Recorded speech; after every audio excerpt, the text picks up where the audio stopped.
یا حسین یا حسین، تم کیا سمجھ رہے ہو بس ایک نام ہے حسین، بھیجا ہے جو خدا نے وہ اسلام ہے حسین۔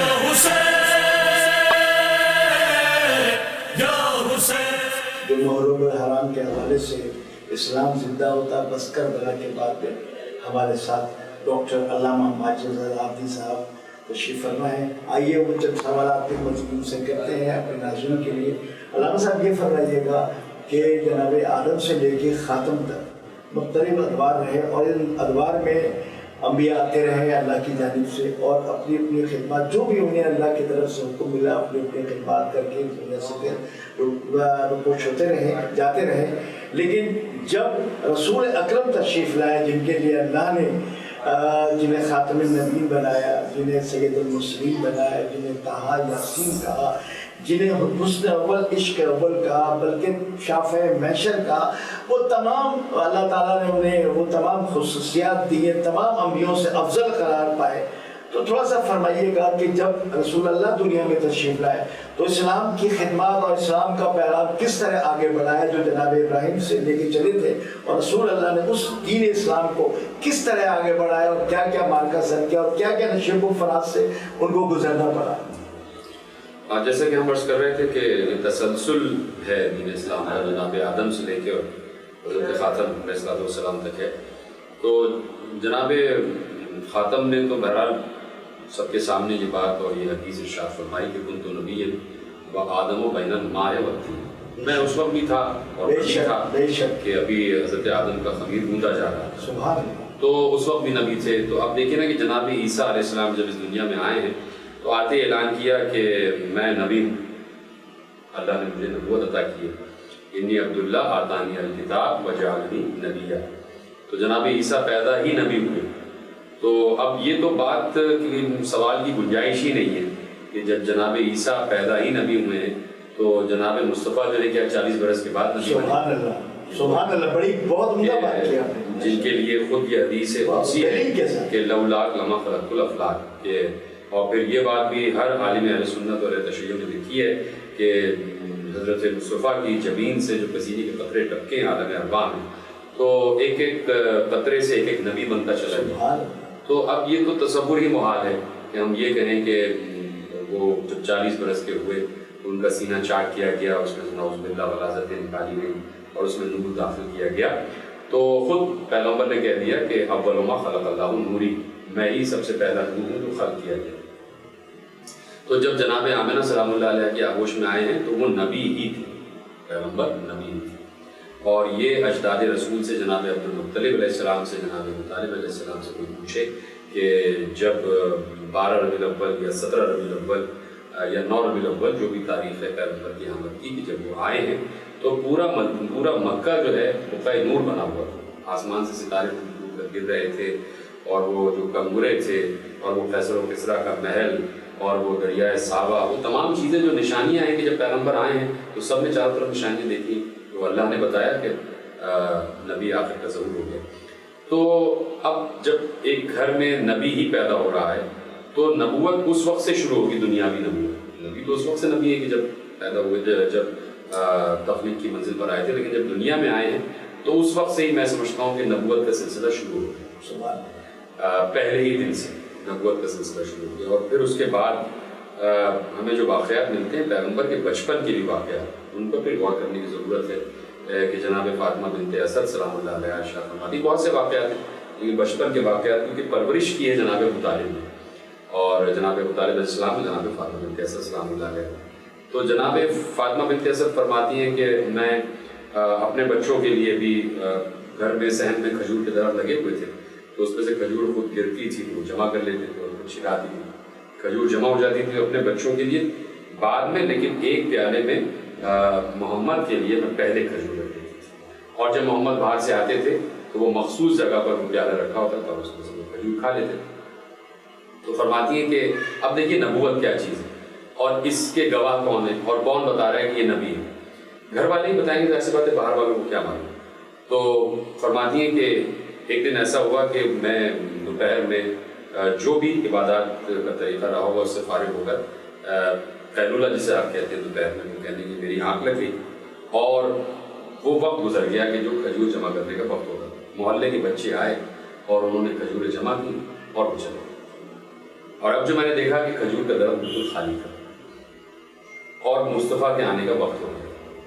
تو کہتی ہیں کہ میں شرمندگی کے عالم میں بستر پر آنکھ مونڈے لیٹ گئی کہ پتہ چلے کہ میں سو رہی ہوں. تو کہا اسی طرح میں نے دیکھا کہ محمد گھر میں داخل ہوئے اور اس مقام پر پہنچے کہ جہاں پر کھجوروں کا برتن رکھا ہوتا تھا وہ برتن خالی تھا. وہ برتن انہوں نے ہاتھ میں لیا اور کھجور کے درخت کے نیچے آئے, بالکل خالی کھجور کا درخت ہو چکا. تو خود محمد مصطفیٰ نے کہا کہ اے درخت تجھے پتہ ہے کہ محمد اس وقت بھوکا ہے اور مجھے بھوک لگی. تو کہتی ہیں کہ میں نے خود دیکھا کہ کھجور کے درخت میں اچانک کھجوریں آنا شروع ہو گئی اور کھجور کی شاخیں جھکنا شروع ہوئی اور مصطفیٰ نے خود اس میں سے کھجوریں توڑی اور کھائی. اب یہ واقعہ جناب بنت اسد نے جناب ابو طالب سے بیان کیا کہ میں نے یہ دیکھا کہ جناب ابو طالب نے کہا کہ فاطمہ کسی عام بچے کو نہیں پال رہی, ایک نبی کو پال رہی. تو آپ دیکھ رہے ہیں کہ کار نبوت ادھر ہی سے چل رہا ہے. اور اس کے بعد جب اللہ نے کہا, جب 40 برس کے ہو گئے تو اللہ نے کہا اب تم انہیں بتاؤ کہ تم نبی ہو. تو اب اس وقت سے رسول ہو گئے. رسول تو شروع سے ہیں, لیکن رسول کا مطلب یہ ہوتا ہے کہ جس وقت سے نبی اعلان کر دے کہ میرے پاس کچھ خبر ہے. تو اب رسالت وہاں سے شروع ہوئی. اس کے بعد جو کٹھن حالات ہمارے آخری نبی نے اٹھائے, جتنی مشقتیں اٹھائیں ہیں اسلام کو پھیلانے میں, اور اسلام کو دعاؤں کے ساتھ پھیلائے, بد دعاؤں کے ساتھ نہیں, دعا کے ساتھ نہیں, اپنا کوئی اختیار بھی استعمال نہیں کیا. جناب نوح بھی تھک ہار کے ایک دن کہہ لگے کہ عذاب لیا, جناب یونس نے بھی کہا کہ عذاب لیا, اور جناب ایوب کا سب بھی دم توڑ دیا, لیکن مصطفیٰ کے سامنے صبر نے ہاتھ جوڑ دیا.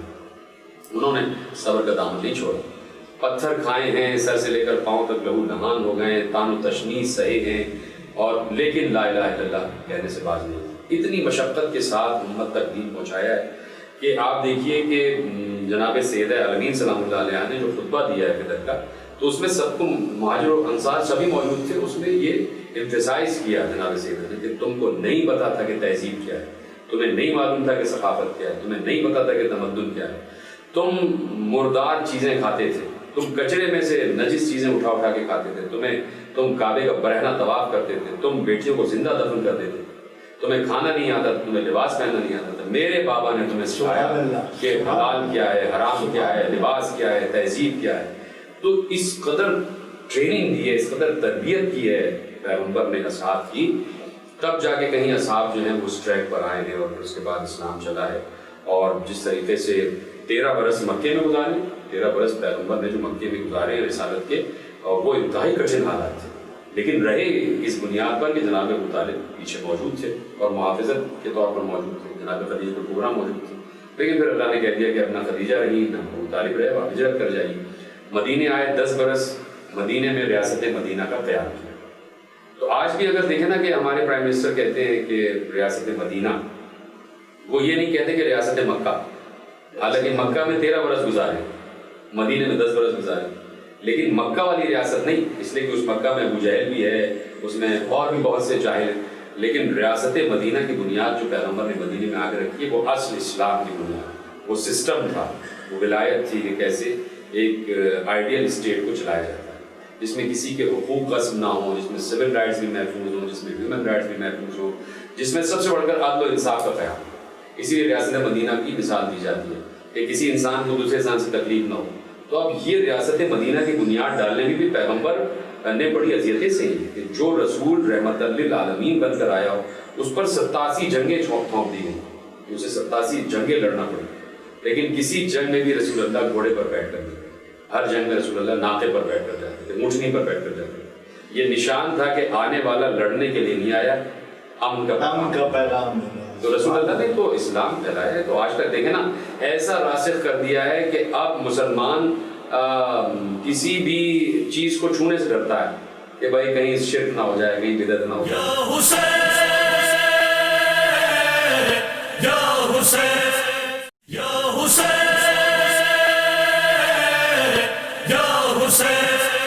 اکرم نے کسی موقع پہ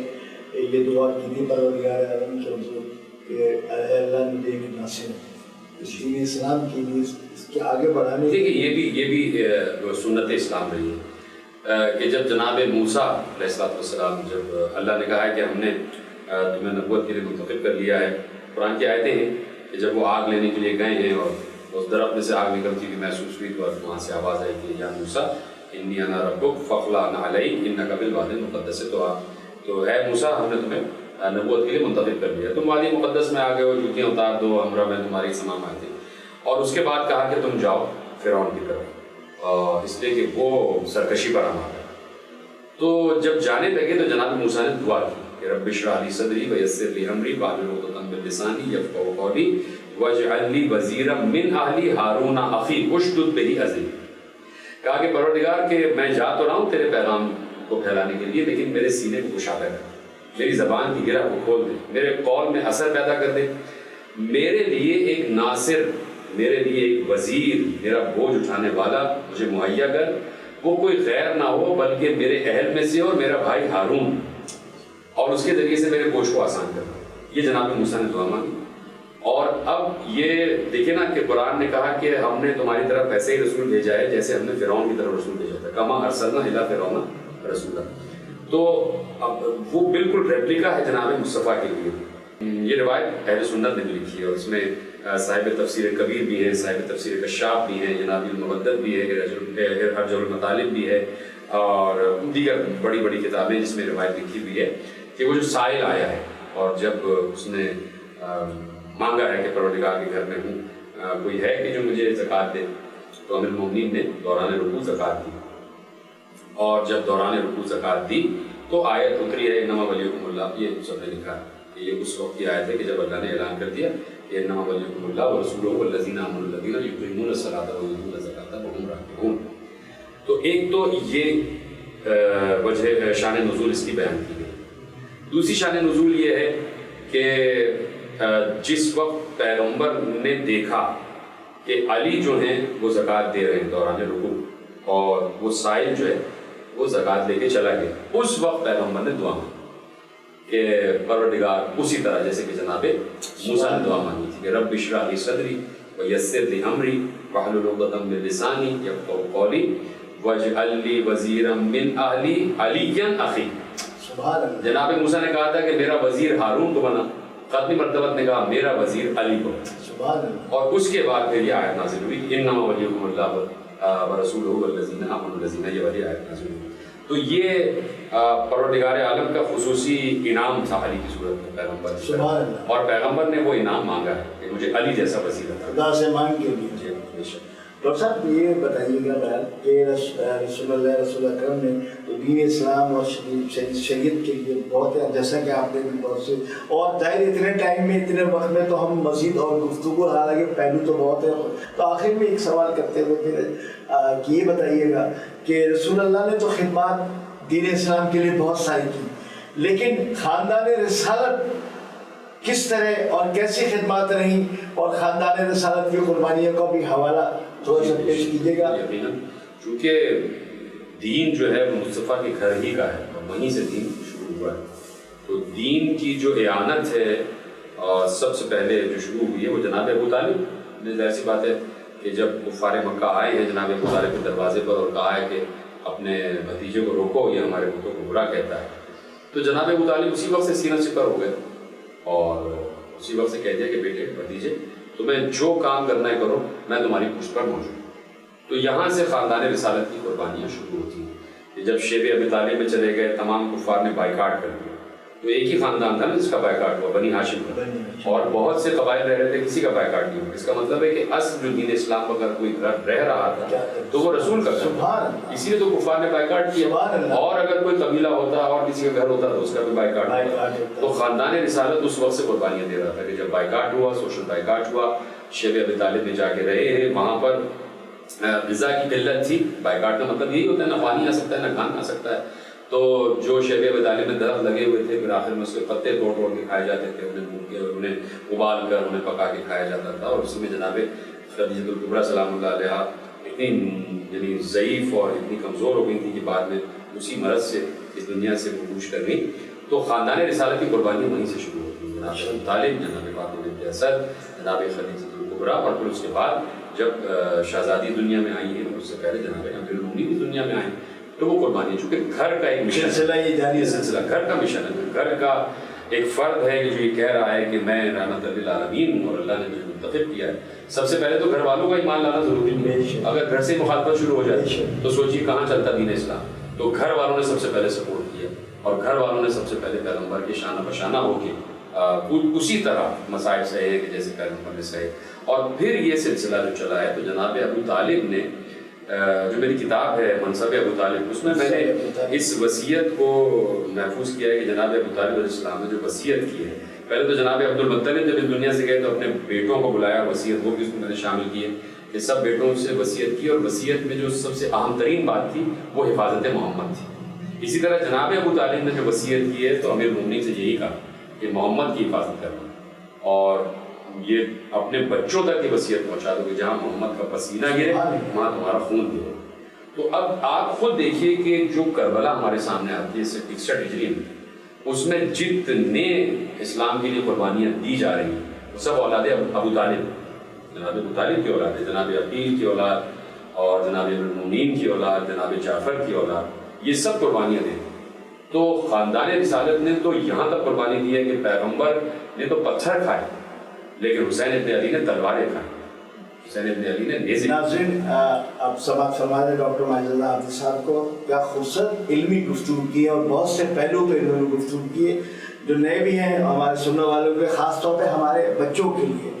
ناظرین یہ ہمارے پروگرام کا وقت ختم ہوتا ہے. ابھی ہم نے گفتگو کی، علامہ صاحب نے اس پہ روشنی ڈالی دین اسلام پہ اور شریعت محمدی کس طرح پھیلی، اور آج جو ہم شریعت محمدی پہ عمل پیرا ہیں وہ کس طرح ہم تک پہنچی، اور یہ دین اور شریعت محمدی قیامت تک کس طرح نافذ ہوئی اور کیا قربانیاں رہی خاندان رسالت کی. یہ ہم اگلے پروگرام میں انشاءاللہ علامہ صاحب سے ڈسکس کریں گے کہ کربلا میں جو قربانیاں دی گئی ہیں اور کس طرح پیش کی گئی ہیں صرف اور صرف نبی کی شریعت، رسول کی شریعت بچانے کے لیے، دین حق کے لیے، نماز کے لیے، اذان کے لیے، قرآن کے لیے. اور جو جس طرح قربانیاں پیش کی گئی اور جو قربانیوں میں پیش رہے ہم اگلے پروگرام میں پھر اس پر علامہ صاحب سے گفتگو کریں گے. اگلے پروگرام تک کے لیے آپ نے نظمان حسن عابدی کو اجازت دیجیے، پھر ملاقات ہوگی انشاءاللہ اگلے پروگرام میں. السلام علیکم.